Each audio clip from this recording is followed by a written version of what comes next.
Hello, one and all. This is Harry Kettle of Sportskeeda and MMA today, and I'm being joined by a very special guest. This man holds a 15-2 professional mixed martial arts record and is one of the top light heavyweight contenders in the world today. It is none other than Volkan No Time Oezdemir. Volkan, how are you today? I'm great, thank you. Good man. So, what have the last month or 6 weeks been like for you since Boston? It was quite, the experience having that title fight and being put into that position so early on in your UFC career. What's the last month been like since then? So I was really looking forward to go back on the mat and train and improve, but I got a staph infection, which was pretty bad. So I had to stay away um, from training, away from the mat. But still, now I'm back. It's been like 2, 3 weeks. I'm there training now full time again, and I can't wait to be back. It's all about improving right now and to correct all the mistakes I did during the fight, and it's all on to the next one. So, how did you go about finding out about that? Did you go to the doctors quite soon after the fight, and how quickly did you realize that it was quite a serious problem like a staph infection? Um, so first of all, I didn't really know what it was, but I thought it was just an ingrowing hair and something like that. But it was like hurting me a lot, and then when I went over there, it was a little bit too late. And even with the antibiotic, it was keep growing. So yeah, but whatever. Now it's gone, and that's it. But definitely it was a bad luck because it happened just after the fight. So yeah. So, when rebounding from something like this with the injury and the loss, just how much more does it help you mentally, and does it allow you to grow even more as a fighter? So the staff actually helped me to stay away from the mats because otherwise I would be at the gym like right away on Tuesday after I leave. But actually gave me time off. He gave me many times also to like enjoy my life. Other than fighting, and I was able to do my stuff. And now that I'm back, I also more focused and I'm more free. And now I just can't wait for to see what's next. Hmm. So you've been thrust into the limelight over the last 12 months, as you'd expect, given your kind of phenomenal rise up the rankings. But for your next fight, do you think it's possible you'll return to fighting in Europe, or are you hoping to get on another big card in the States? Europe will be nice. Definitely, Europe will be a good place to fight. Definitely, I will really love to fight close to my country. So it's going to be easier for people from back home to come and support.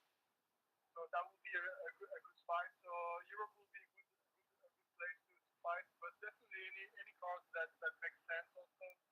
Um, Definitely I'm gonna stay on the top of the ranking. Fight all the other guy and be on the line to be back to the title shot.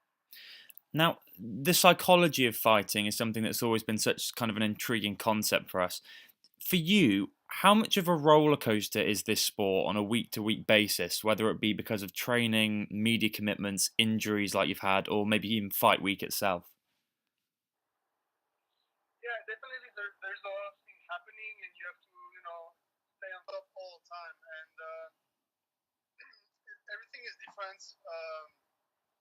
Fight week, fight day, like a regular week when you're preparing, a regular week when you're even like off season. So it's all different, but the key, is to stay consistent. That's how you improve. That's how you get better, and you should never leave the mat. You should always be there, improving yourself. And I think that's the key to success. Hmm. And what hobbies or interests do you have that some people may not be aware of? 'Cause it's always quite interesting to find out more about someone outside of the cage. So I like to hike. Actually, I do a lot of sightseeing.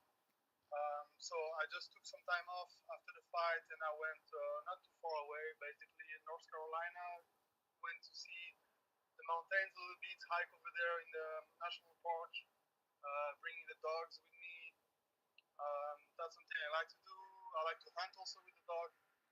Um, Other than that, basically it's a pretty chill. I like to watch movies, go to the movies, and yeah, being with my friend and going to the restaurant, of course. Mm. And we'll take a page out of Inside the Actors Studios books here. Is there one profession or maybe job out there that you would have loved to have tried or would still love to try if it wasn't for MMA? Uh, that's pretty. I don't even know actually. I'm really, really. I have everything I ever wanted with my sport, so I don't really know if I really want something else than that. Mm. But it might be something with maybe being a historian, but maybe more like on the fields or something like that. Yeah. So I don't really know. I like to discover stuff, definitely. Mm. So yeah. You're considered to be one of the biggest sports stars from Switzerland right now, which is obviously quite the honour to have. You've got people like Roger Federer and people like that. What does it mean for you personally to be so highly regarded in your home country, and how do you want to help MMA grow back home in the future? So MMA is anyway developing really fast back home. Last year was also a big year for the sport in my country. We also have a lot of events that's getting more and more professional.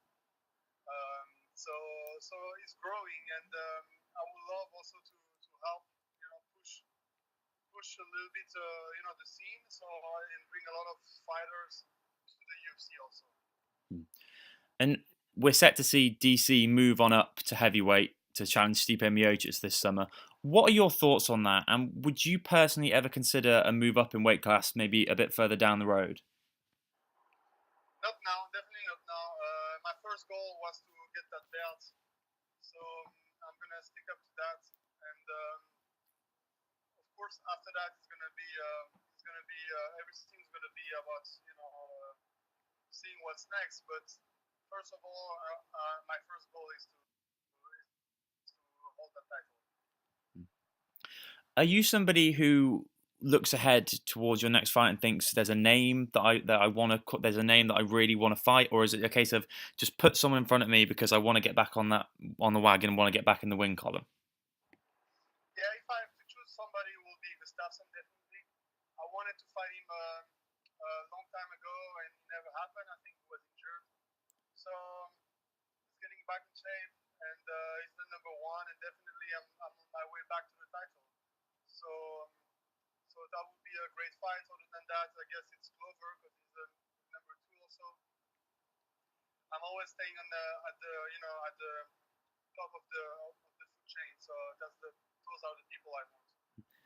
So, if the UFC were to offer you Gustafsson, maybe like a main event in Europe or maybe even in the States later in the year, that's something you'd probably definitely be interested in. Yes, for sure. Nice. And finally, what do the next 18 to 24 months have in store for Volkan Oezdemir? So we're gonna see a totally different one. I'm focusing on all my weaknesses. I'm focusing on all the stuff I can do better. Of course, I won't forget about my strength too, but definitely we're gonna see another version of me. Well, Volkan, it's been really interesting speaking with you today. I think that you've rebounded brilliantly from the loss so far. I can't wait to see you grow as a fighter, as a person. I wish you all the best moving forward. Thank you, Ari. Thank you so much.